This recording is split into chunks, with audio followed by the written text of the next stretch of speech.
Sometimes it's hard to be a woman.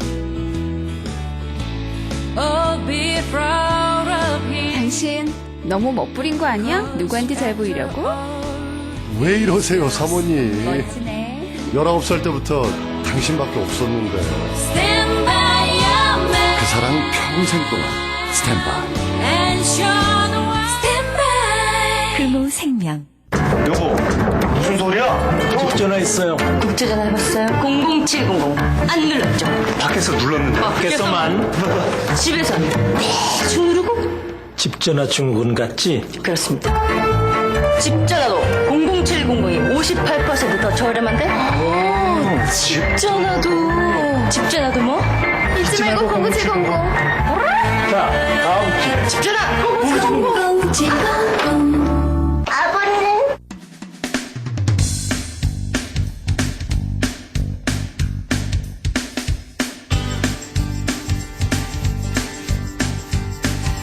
Whether it rains, whether it pours, wherever I go, I will trust you. 기본적으로 저희 과에 대한 전문성뿐만 아니라 사회복지학과나 신학과와 함께하는 수업들을 통해서 그리고 교수님들을 통해서 저희가 이제 전문성뿐만 아니라 지식뿐만 아니라 영성적인 부분이라던가 생활 전반 그리고 또 인격적인 부분들에 대해서 되게 많이 훈련이 된다는 생각들을 많이 하게 됩니다.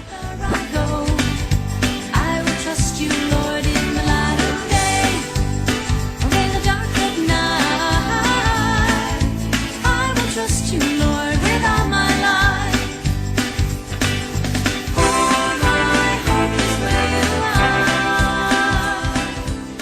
Jesus has called us by name, and each one is special to him. God didn't make us all the same. 총장실에 가시면 총장님께서 학생들의 사진과 이름을 일일이 보시고 한 사람 한 사람씩 기도해 주시면서 학생들을 위하시는 모습을 학생들이 종종 보게 됩니다. 그런 모습을 볼 때 정말 저희 학생들이 힘을 얻고요. 학교생활 하는데 많은 도움을 얻게 되고요. 지독하게 무엇이 안 되는 사람이 있습니다. 대개 그 사람들을 분석해보면 부정적인 생각을 갖고 있는 사람입니다. 그거 바꾸면 일이 새롭게 열려요.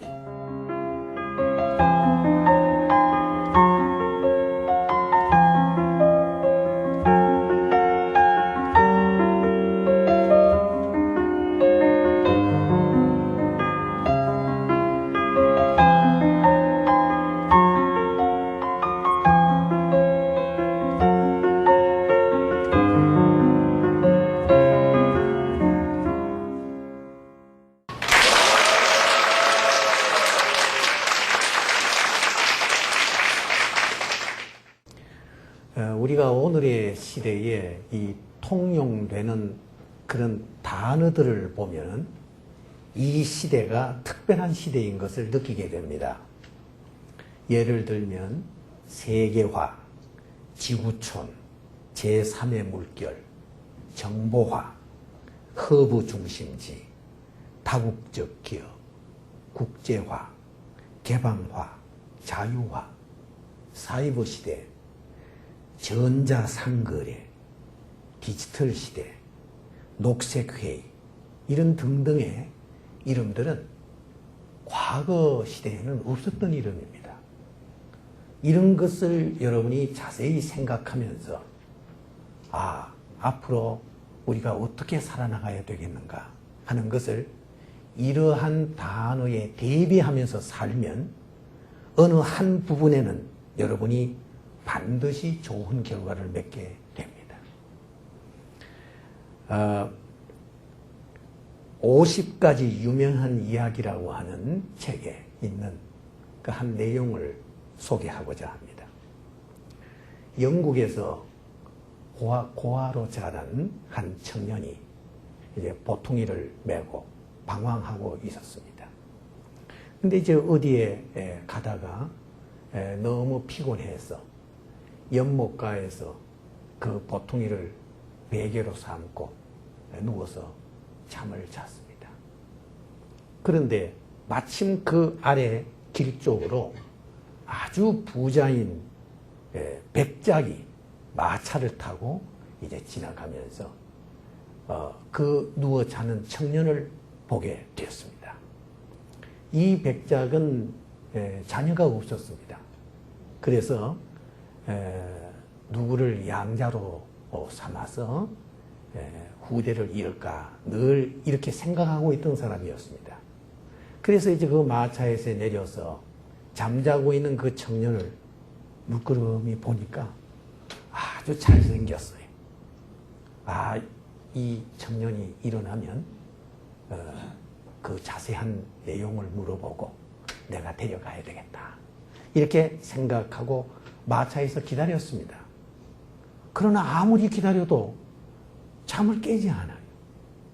그래서 그냥 가자 하고 지나가 버렸습니다.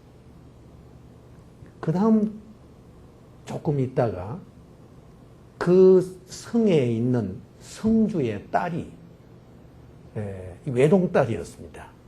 늘 그 연못가를 이렇게 산보하는 시간이 있었는데 마침 그 시간이었어요. 거기 와서 산보를 하다가 누워 자는 그 청년을 보니 첫 마음이 동했어요. 그래서 그 연못가를 계속 돌면서 잠을 깨면 대화를 나눠봐야 되겠다. 그래서 우리 집에 같이 한번 갔으면 좋겠다. 이렇게 생각하고 있었는데 아무리 돌아도 잠을 깨지 않아요. 그렇다고 해서 가서 흔들어서 잠을 깨울 수는 또 없는 일이었어요. 그래서 몇 바퀴 돌다가 그만 집으로 내려가 버렸습니다. 얼마 후에 두 사람의 강도가 바로 앞서 무슨 작전에 실패를 했습니다. 그래서 지금 분이 가득 차 있는 가운데 이제 이 연못가에 오게 됐는데 보니 보통에 뭘 배우고 있어요. 저기 뭐가 있지 않을까. 그래 가까이 가서 보통이를 툭 찼습니다. 그랬더니 보통이가 쫙 펴지는데 보니 뭐 그 옷, 그 입던 옷, 또 뭐 담요, 이런 게 거기 있어요. 그래 한 강도가 아주 화가 나서 이 건질 게 아무것도 없구나. 그러면서 가슴 속에 품었던 그 칼을 꺼내서 화가 나서 죽여버리겠다고. 그래서 칼을 드는 순간 옆에 있던 그 강도가 야, 그 죽이면 뭘 하냐? 그냥 가자. 그 말을 듣고 그 칼을 든 이 강도가 칼을 다시 집어넣고 가버렸습니다. 이 청년은 그래도 계속 자고 있었습니다. 얼마간 잠을 깨서 보니까 베개 했던 그 보통이가 다 늘려져 있고 지금 앞서 무슨 일이 있었는지 전혀 모릅니다. 다시 보통이를 주섬주섬 이렇게 싸매고는 그리고는 자기 갈 길로 다시 갔다 하는 그런 내용입니다. 여러분, 우리가 살고 있는 지금 우리 자신이 모르는 가운데 여러 가지 종류의 기회가 지금 지나가고 있다는 사실을 알아야 합니다. 그래서 인생을 산다라고 하는 이 자체도 우리가 세심하게 생각해 보면 우리 곁으로 지나가는 많은 기회를 붙잡을 수 있느냐 없느냐, 바로 그때 깨어나서 그 기회를 내 것으로 삼느냐 삼지 않느냐에 따라서 인생이 달라져 버리는 것입니다. 그러므로 우리 인간이 이 땅에 사는 것은 내 마음대로 내 생각대로 사는 세상이 아닙니다. 깨워줘야죠. 그때 깰 수 있어야죠. 이것이 바로 인간 스스로 자기 생각 가지고만 살 수 없다는 그런 뜻입니다. 우리 인간 세계에는 항상 전쟁과 평화라고 하는 바로 이 두 가지의 제목이 늘 주어집니다. 가정에도 그렇습니다. 우리가 가지는 직장에도 그렇습니다. 온 세계가 이 두 종류 중에 어느 것을 선택하느냐에 따라서 그 다음 판도가 달라지는 것입니다. 그런 거로 우리는 우리 스스로의 마음속에 항상 생각해야 됩니다. 내게는 두 가지 종류의 이런 선택이 늘 주어진다. 그 중에 나는 평화라고 하는 쪽을 늘 내가 선택해서 가야지. 이런 생각을 갖고 살아가야 합니다. 오늘날 우리 시대를 가만 보게 되면은 많은 사람들이 속성과를 좋아합니다. 그래서 금방 뭘 해서 자격증을 얻고 그렇게 하는 일. 또 즉석불고기를 참 좋아해요. 좀 천천히 익혀서 이렇게 하는 것을 좋아하지 않고 뭐 그만 즉석에서 뭘 먹으려고 하는 이런 것이 전부 그 생각에서 나오는 겁니다. 그런가 하면은 요즘은 기성복 시대죠. 옛날에 제가 젊었을 때는 이 옷을 한번 해 입으려고 하면은 가서 맞춰야 되고 그 과정이 참 많아요. 그리고 그걸 맞춰 입으려고 굉장히 노력했어요. 그 선물이 제일 큰 선물이었습니다. 근데 요즘은 그렇지 않아요. 가서 맞춰서 기성복 뭐 입으면 돼. 이런 시대로 바뀌어져 버렸습니다. 그러다 보니 사람들의 생각까지 자꾸 그런 생각으로 지금 변해져 가요. 여기서 많은 사람들이 실패하기도 하고 또 시행착오를 일으키기도 하고 그렇게 살아가는 겁니다. 이러한 때에 우리는 그럼 어떻게 살아가야 되겠냐? 이 시대를 대비할 수 있는 것은 눈에 보이는 것만 바라봐서는 안 됩니다. 대개 보면은 눈에 보이지 않는 것이 보이는 것을 지배합니다. 우리 자신도 그렇잖아요. 우리 생각, 우리 가지는 정신이 우리의 모든 생활을 지배하고 있잖아요. 그래서 오늘 이 시간에는 우리의 보이지 아니하는 이 정신적인 문제를 어떻게 대비해야 되겠는가 하는 것을 전하려고 합니다. 그 훈련의 방향은 5가지로 여러분에게 제안을 하려고 합니다.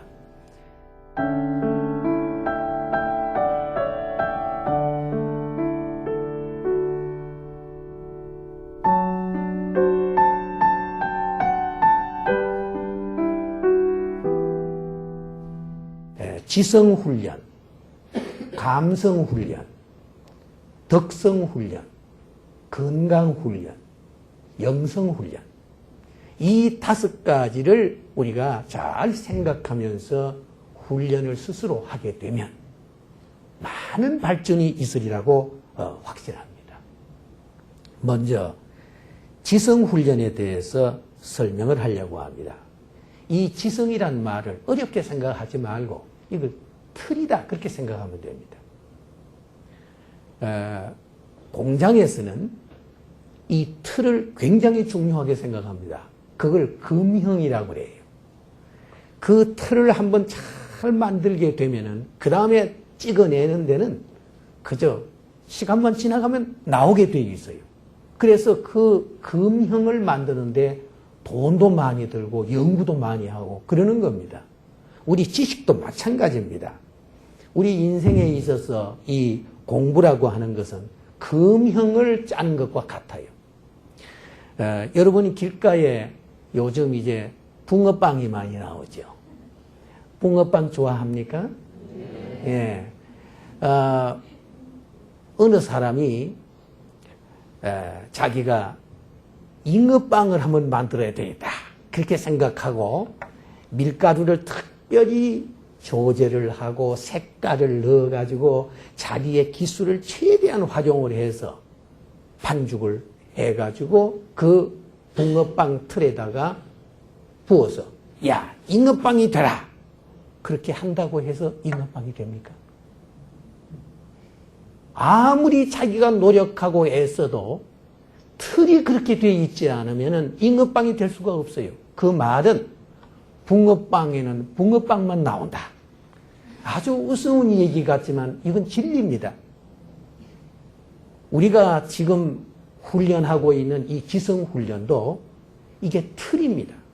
자기가 현재 만들어가고 있는 그 틀이 다음에 그대로 나와요. 근데 사람들은 그걸 깨닫지 못하고 그대로 나오는 것 따로, 배우는 것 따로 이렇게 생각하기가 쉬워요. 아니요. 배움은 틀입니다. 그렇기 때문에 여러분의 이 배움의 기회, 이것이 얼마나 중요한가라고 하는 것을 여러분이 깨닫고 그렇게 살아가야 합니다. 우리가 배움에 있어서 지식과 지혜는 차이가 있습니다.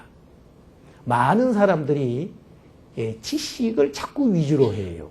이 지식이라고 하는 것은 배우거나 연구해서 내가 알고 있는 걸, 그 단계를 우리가 지식이라고 그럽니다.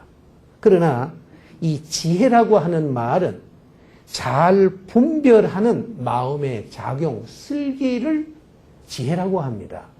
그래서 유대인들은 지식을 많이 가르치려고 하지 않았고 지혜를 많이 가르치려고 했던 겁니다. 우리도 이것을 깨달아야 돼요. 지식은 지혜로 설명이 될 수 있습니다. 그러나 지혜는 지식으로 설명될 수가 없어요. 이런 얘기가 있습니다. 한 유대인 가정에서 이제 아버지가 새 아들에게 유언장을 하나 써놓고 세상을 떠났습니다. 그 내용에 보니까 그 당시 사회에서는 양을 유산으로 주는 게 제일 큰 것이었거든요. 그 양이 11마리가 있어요. 그런데 그 11마리의 양을 아이들에게 이제 유산으로 주는데 맏아들은 2분의 1을 주고 둘째는 4분의 1을 주고 막내는 6분의 1로 나누어 가져라. 유언장에 그렇게 써져 있어요. 그래서 이제 그걸 가지고 나누어 보려고 하는데 이 세 아들이 고민이 됐습니다. 자, 양이 11마리인데 2분의 1로 하니까 나누어지지를 않아요. 그 산 것으로 주어야 되는데 그럼 한 마리를 죽여서 그럼 나누겠어요? 둘째 아들이 4분의 1이라고 그랬어요. 11마리를 4분의 1이면은 어떻게 나누겠습니까? 이게 참 고민이 되었어요. 그래서 이 세 아들은 랍비를 찾아가게 됐습니다. 그래서 랍비에게 이러한 내용의 고민을 털어놓았습니다. 그랬더니 이 랍비가 가만 생각하더니만은 가자고. 걱정할 거 없다고. 내가 해결해 주겠다고 그랬어요. 그래서 가면서 자기 집에 있는 양 한 마리를 끌고 가가지고 그 11마리에 같이 넣었습니다. 그럼 12이 됩니다. 자, 이제 나누어 가지라. 그랬습니다. 그 랍비가 한 마리를 그저 준 것 같지만은 사실은 한번 나누어 봐요. 이제 맏아들이 2분의 1 나누라고 그랬으니까 12마리니까 6마리. 그 다음 둘째는 4분의 1로 나누라고 그랬으니까 3마리. 막내는 6분의 1이니까 2마리. 합하면 몇 마리예요? 11마리요. 그래서 나누어 가도록 하고 랍비는 자기 한 마리 양을 가지고 유유히 사라졌습니다.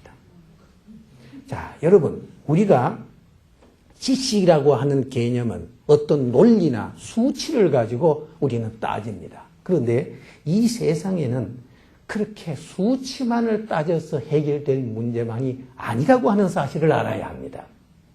그래서 우리의 모든 세상 생활에 이러한 해결하는 방법은 지혜를 가지고 해야 된다 하는 것을 여러분이 배워야 할 것입니다.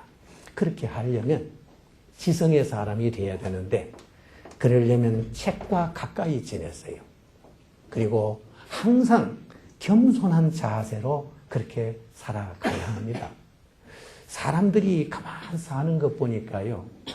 자기의 경험을 기본 틀로 삼으려고 하는 이런 습관이 있는 것 같아요.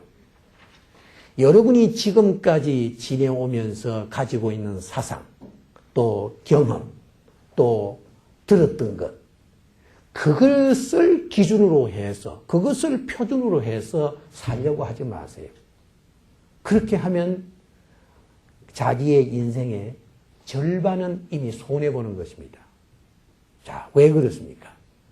자기가 지금 만약 20대나 30대에 지금 들었던 거 그걸 가지고 앞으로 60, 70을 살려고 하게 되면 그 틀이 거기 다 맞습니까?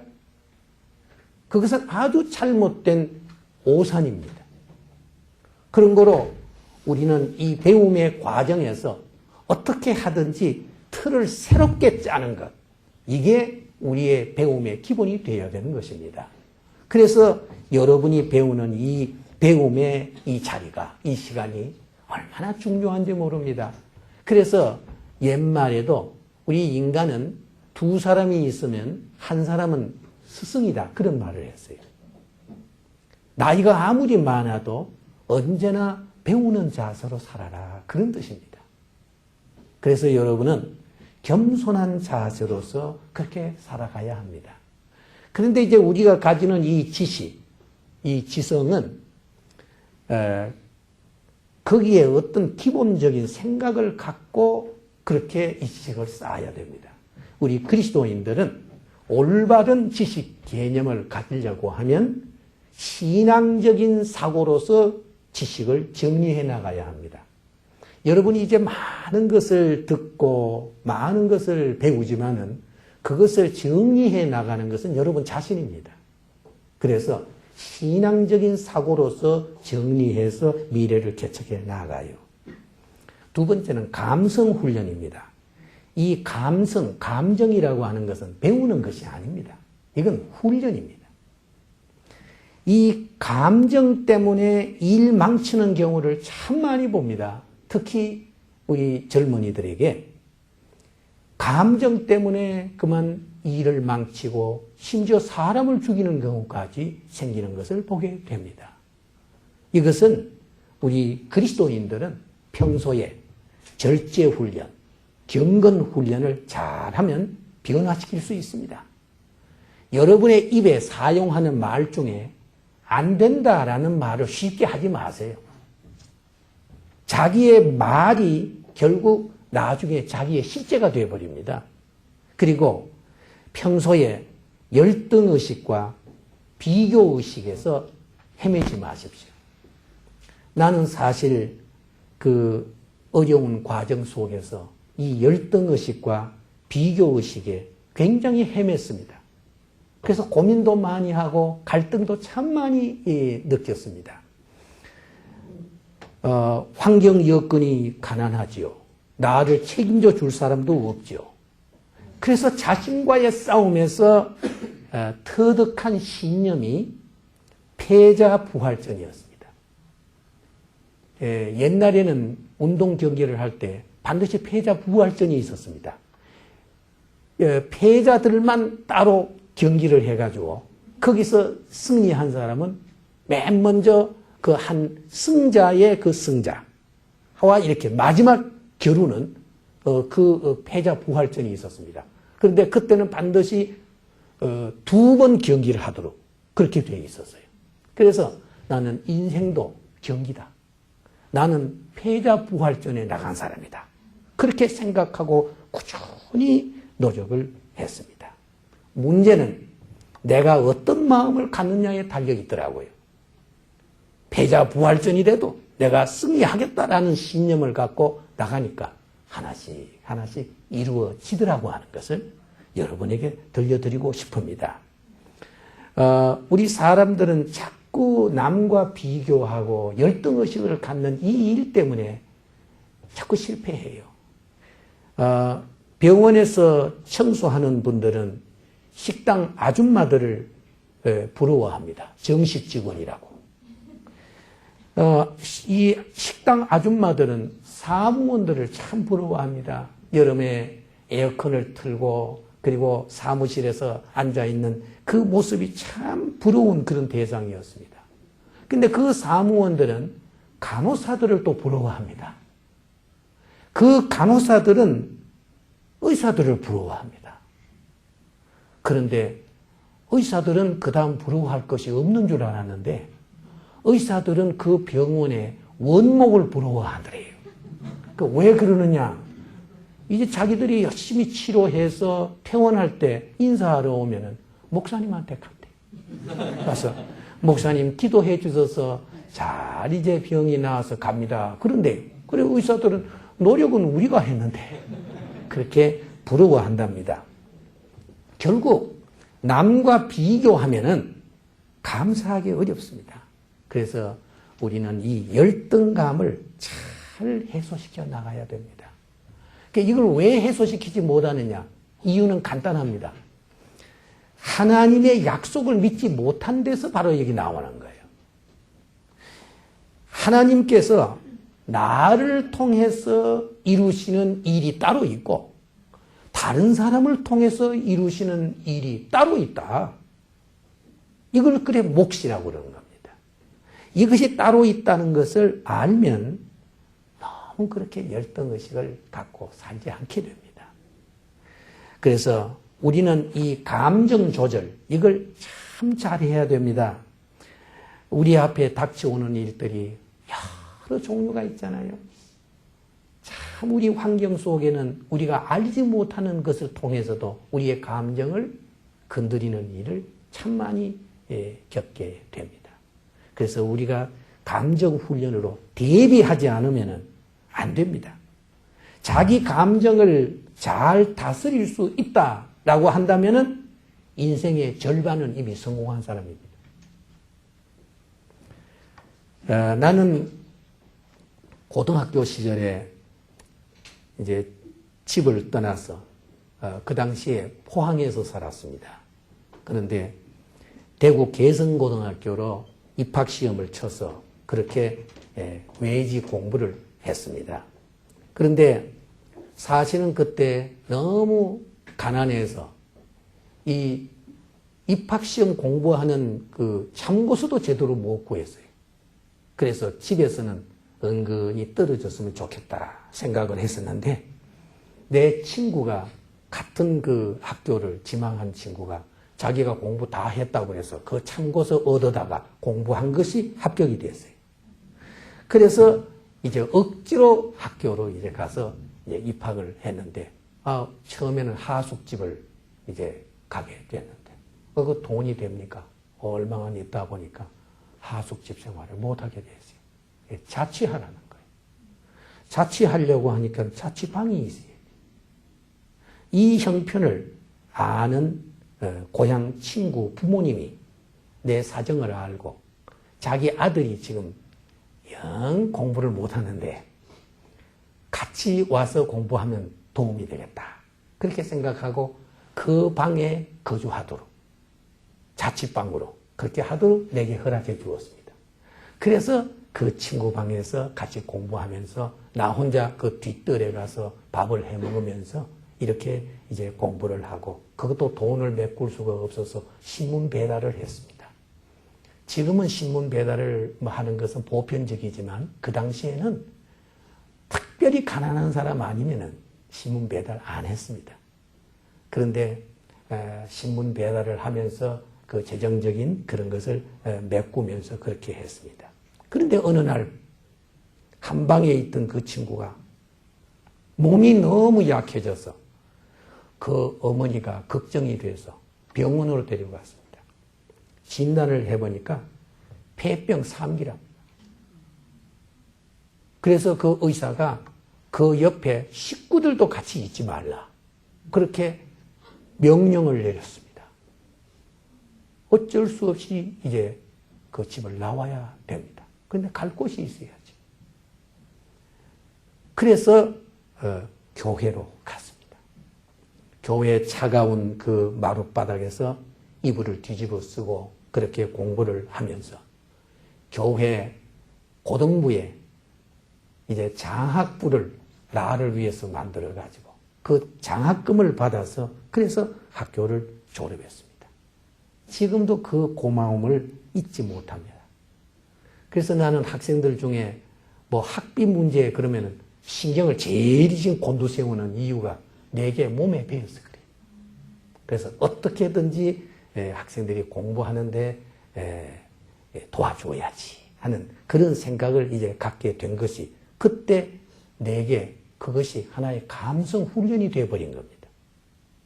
그래서 그 뒤에 가정교사로 전전하면서 그래서 나 스스로 감성 훈련이 되어버렸어요. 그래서 화도 별로 내지 않고 또 다른 사람들이 내게 감정적으로 대해도 나는 여유 있게 그걸 또 받아 넘기고 하는 이런 훈련이 되어져서 지금까지 살아왔습니다. 여러분도 고생을 하거든 그것이 꼭 나쁜 것만이 아니라고 하는 생각을 가지세요. 거기에는 아주 유익한 길이 있다. 이게 하나의 훈련 기간이다. 그렇게 생각하고 잘 활용하시기를 바랍니다.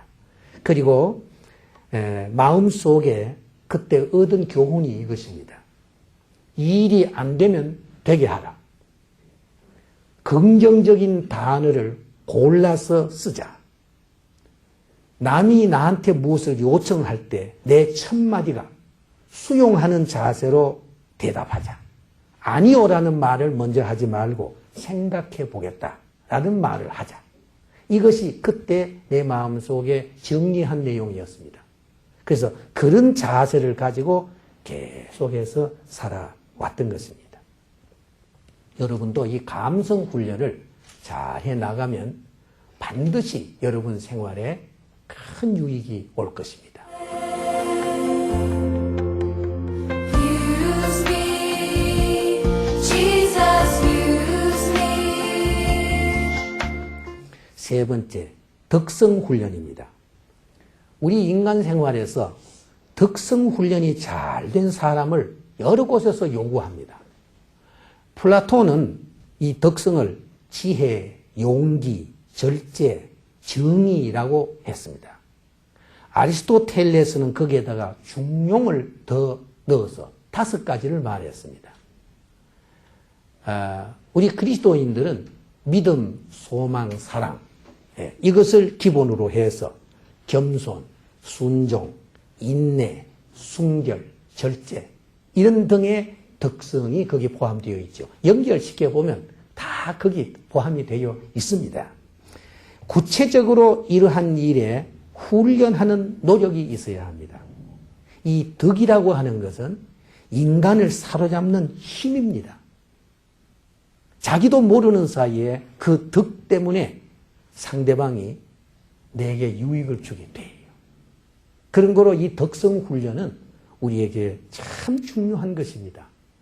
큰 일일수록 난관이 많습니다. 여러분이 이제 나아가는 길에도 때때로 실패를 경험할 것입니다. 시행착오도 경험할 것입니다. 그런데 문제는 그것에 대해서 어떻게 생각하느냐가 중요한 것입니다. 실패는 끝이 아닙니다. 산으로 비유한다면 산 계곡으로 지금 내려온 겁니다. 다음 산으로 올라가기 위한 입구라고 생각하세요. 그래서 실패에 대한 그 생각을 새로운 그런 과정으로 나아가는 기회로 삼는다라고 하면 그 사람에게는 희망이 있습니다. 나는 과거에 성지순례를 하는 경험이 있었는데 그때 갈릴리 바다에 갔었어요. 근데 그 갈릴리 바다에 새벽 좀 어둑어둑할 때 일찍 일어나서 그 갈릴리 호수 그 가에 이렇게 거닐면서 그 예수님이 베드로에게 깊은 데로 가서 그물을 던져라 하던 그 생각을 이제 하면서 그 주위를 살피는 가운데 아주 이상한 발견을 하나 했습니다. 그 갈릴리 호수 가에 물고기가 다니는데 꽤 큰 것이 떼를 지어서 다니더라고요. 그때 머릿속에 싹 스치고 지나가는 것이 베드로 때에는 물고기가 지금보다 훨씬 많았을 거 아니에요. 그런데 어떻게 한 마리도 못 잡았느냐.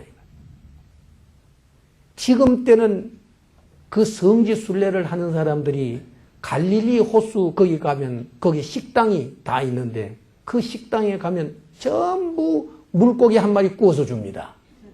비싸게. 근데 그 물고기 이름을 피터스 피시, 베드로 물고기 이러면서 줍니다. 고기 종류가 다 다른데도. 그런데 그렇게 해서 다 건져내는데 그러면 물고기가 지금 없어야 될 거 아니에요. 근데 지금도 꽤 큰 물고기가 다니는 거 보면 베드로에게 하나님이 사명을 주시기 위해서 그날 밤에 영향을 끼쳤구나. 그래서 실패를 경험하게 했다. 그 진리를 깨닫게 됐어요. 그래서 그 실패 때문에 베드로가 예수님 만나게 된 거 아닙니까? 하나님의 아주 깊으신 뜻이 있어요. 그러니 실패를 이상하게 생각하지 말고 그걸 잘 수용하면서 그렇게 맞이해야 됩니다. 지독하게 무엇이 안 되는 사람이 있습니다. 대개 그 사람들을 분석해 보면 부정적인 생각을 갖고 있는 사람입니다. 그거 바꾸면 일이 새롭게 열려요. 또 어떤 사람은 소극적인 삶을 사는 사람이 있어요. 그것 때문에 일이 안 돼요. 어떤 사람은 꼭 막차를 타는 사람이 있어요.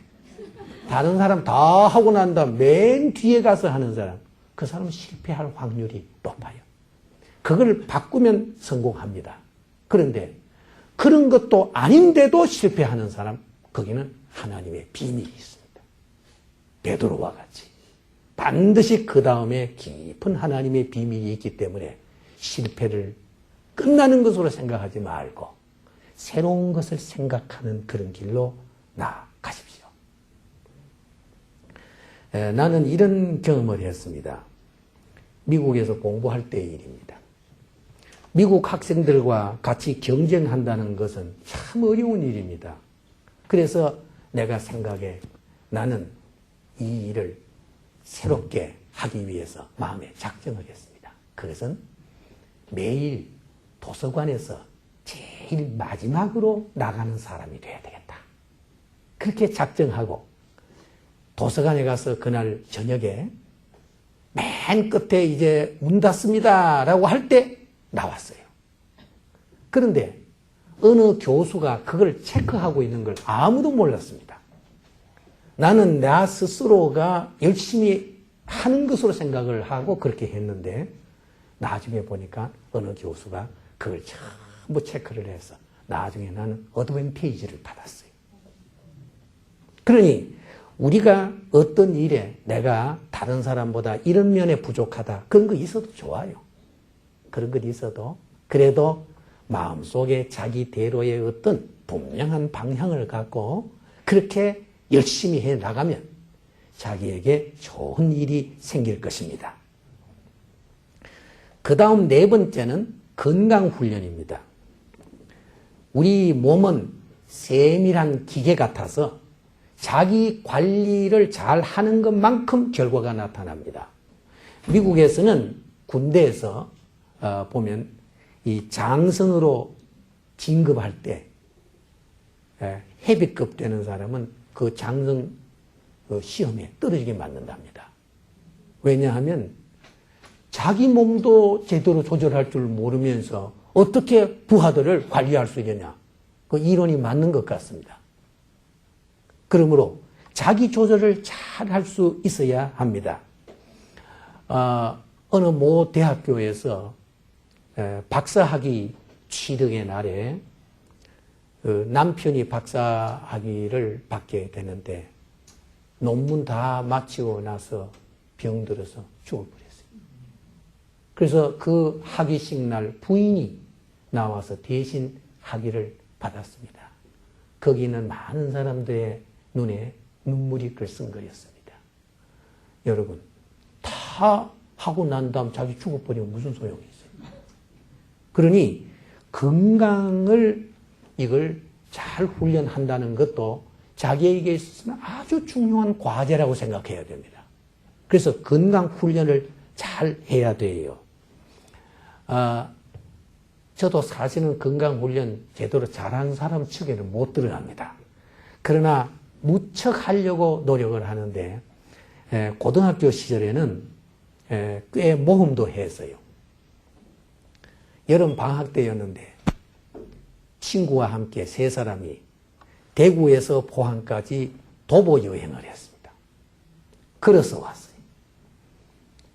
그래서 꼬박 밤을 새우면서 이제 걸어서 포항에 거의 다 도착했는데 밤에 추우면 어떨까 해서 담요도 준비하고 또 뭐 이렇게 여러 가지를 준비했는데 그 당시에는 간첩 잡던 일이 굉장히 심했던 때거든요. 그래서 경찰에게 붙들렸습니다. 간첩으로 오인받아서 가서 전부 조사를 다 받고 그래서 나중에 도보 여행이다 하는 걸 증명을 하게 돼서 나온 적도 있었습니다. 그러나 어쨌든 체력 강화를 위해서 노력해야 된다 하는 것 잊지 말아야 합니다. 그 뒤에 제가 건강이 아주 좋지 못했어요. 그래서 얼마 전 40년 만에 만난 옛 친구가 나를 만나서 하는 인사가 아직도 살아 있었느냐 그러더라고요. 그만큼 그 당시에 몸이 많이 약해 있었습니다. 그래서 내 아내의 도움으로 건강을 유지해서 지금까지 이렇게 살고 있어요. 배우자를 잘 만나세요. 몸이 건강해야 모든 것에 도전할 수 있습니다. 그렇기 때문에 이 건강 훈련은 우리에게 있어서 아주 중요한 한 과제입니다. 육체 건강만 중요한 게 아닙니다. 정신 건강도 아주 중요합니다. 사람들은 정신 건강에 대해서 자꾸 크게 생각하지 않는데 정신 건강 아주 중요합니다. 그래서 이 육체 건강, 정신 건강을 위해서 열심히 노력해야 됩니다.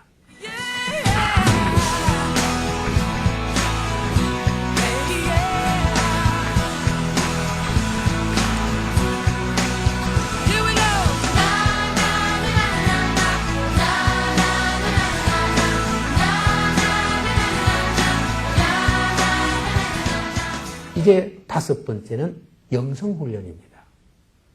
영성이란 이 신령한 품성이라고 그렇게 정의를 합니다. 기독교 영성이라고 하면 하나님과의 관계에서의 형성을 말하죠.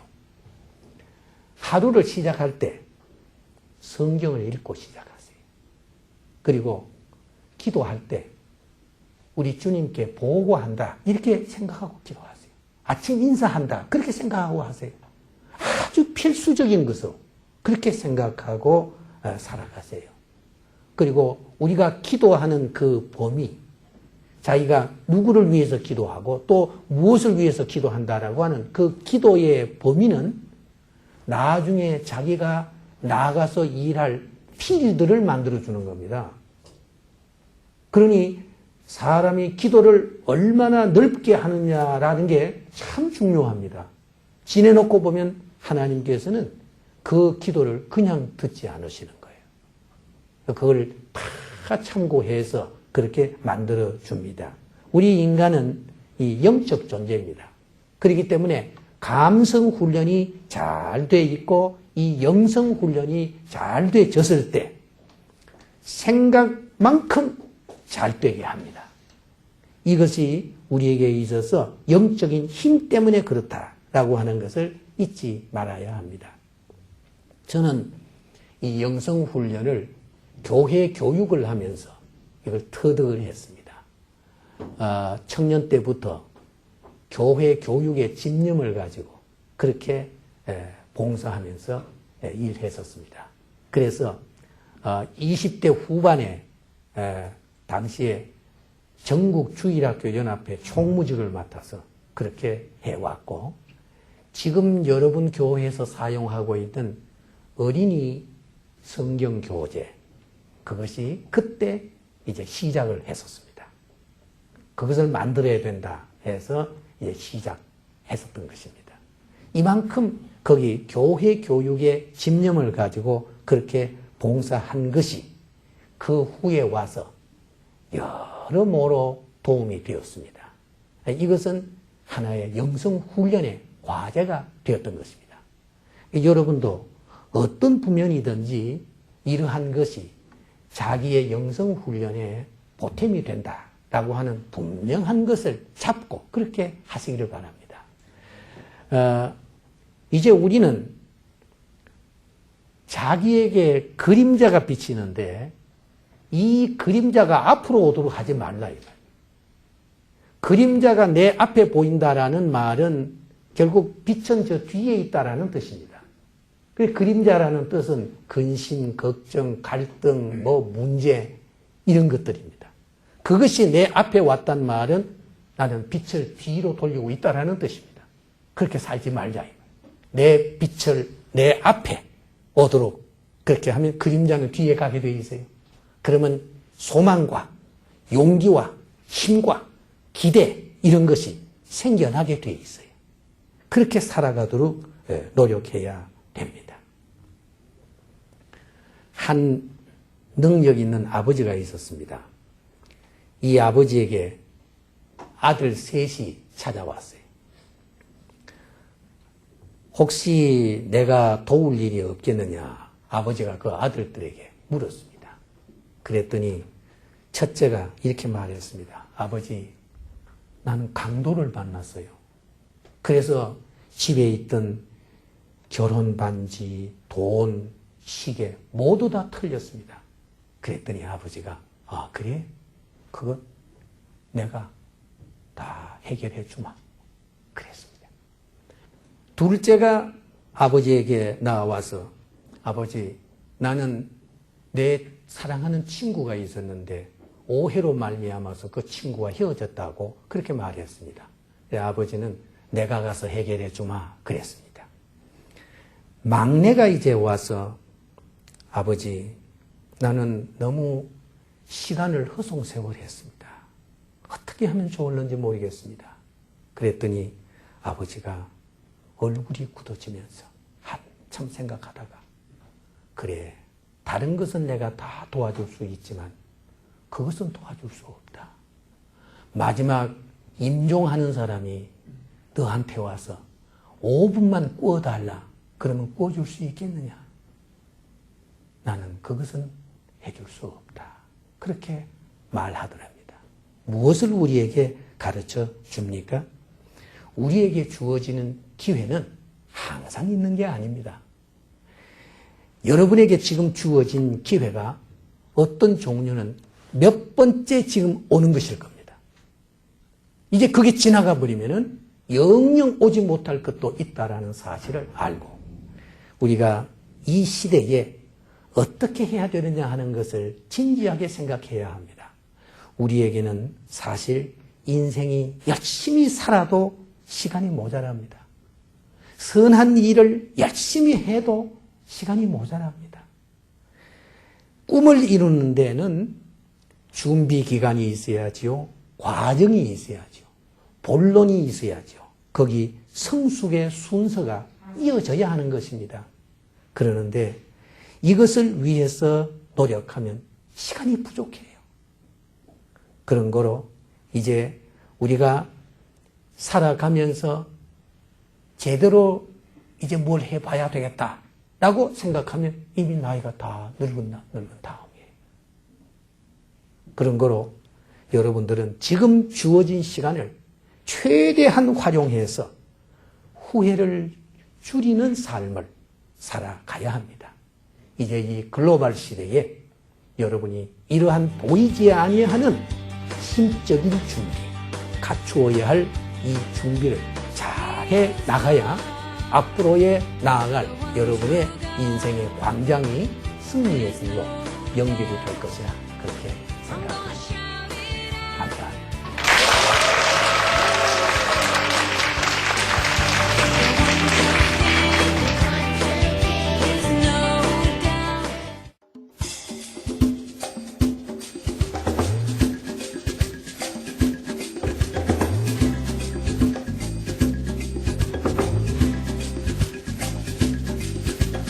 Wake up in the morning and you sit up in bed and you open your eyes, you sleepyhead.